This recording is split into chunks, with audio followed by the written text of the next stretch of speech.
riot, which broke out Tuesday night at the Guns N' Roses show at the Riverport Amphitheatre. The fracas resulted in at least 60 injuries to police and fans, 16 arrests, and reportedly over $1 million of damage to the brand new amphitheater. It's only the second concert ever to be held there. According to police reports and eyewitness accounts, about an hour into the show, Rose spotted a fan in the front row taking photos of him and got upset.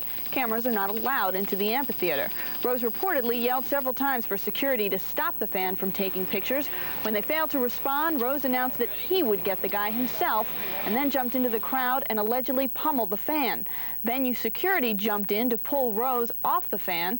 Then Guns N' Roses security jumped in to pull them off Rose. Axl eventually made it back to the stage, announced, "Thanks to your lame-ass security, I'm going home," and left the stage.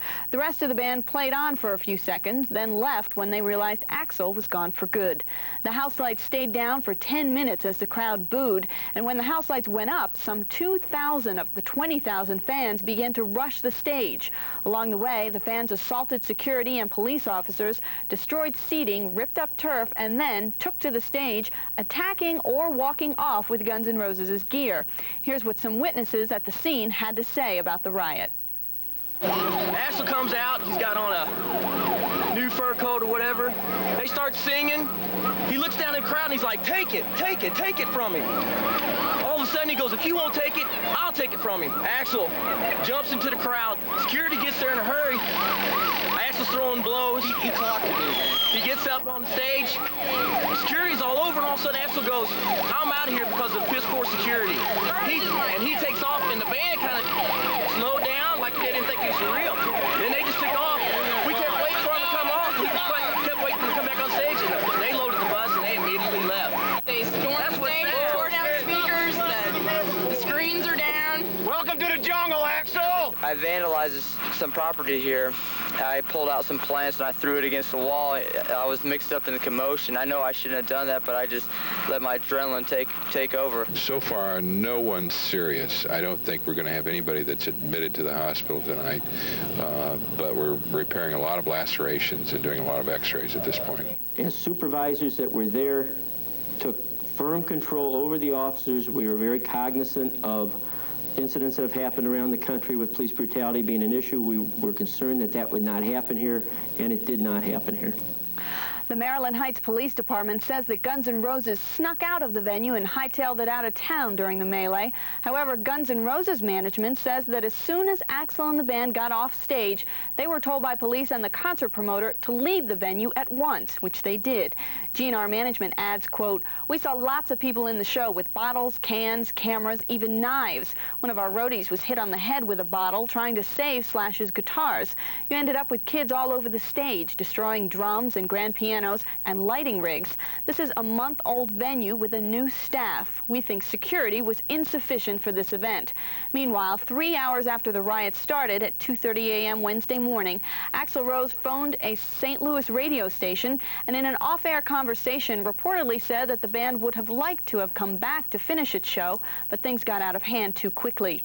Dan Dirkels of the Riverfront Times, who was there to review the concert, told us that he not only saw police use water hoses and tear gas on the rioting fans, but that he witnessed individual acts of police brutality, and that one of his fellow reporters was clubbed with a nightstick after telling police he was with the press.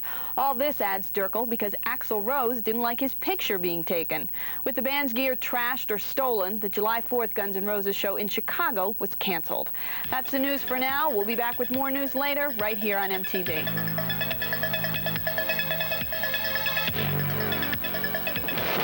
Dennis Michael has a background report.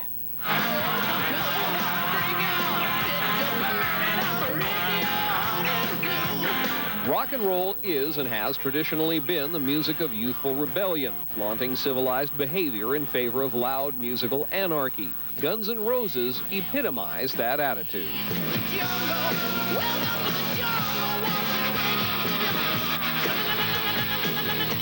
Not a band to follow the line of politically correct statements, Guns N' Roses' lyrics have been criticized as being homophobic and racist.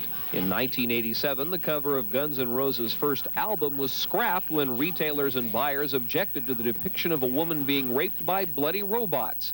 At one point, band members confirmed rumors of heroin and alcohol abuse, but while opening for the Rolling Stones on tour, Axl Rose went so far as to announce he was quitting the band because of substance abuse by band members. That ended after the group's drummer was replaced. In January of 1990, 2 members of the band rocked the American Music Awards with obscenities in an acceptance speech. When it comes to doing a record or doing a piece of artwork or doing, even the sign in a store, it's your own. Yeah, if the law is going to say stuff. Nobody can clamp on that stuff. If the law is going to try to put you on, that's their problem. More recently, lead singer Axl Rose was charged with assault after he allegedly struck his neighbor with a wine bottle in an argument over loud music. Those charges were dropped due to lack of evidence. Guns N' Roses was fined $5,000 last month when the band ignored a curfew in an Indiana arena. The group loudly berated the, quoting here, scared old people of Indiana, and compared the state to a Nazi prison camp. Where do we go? For its part, the band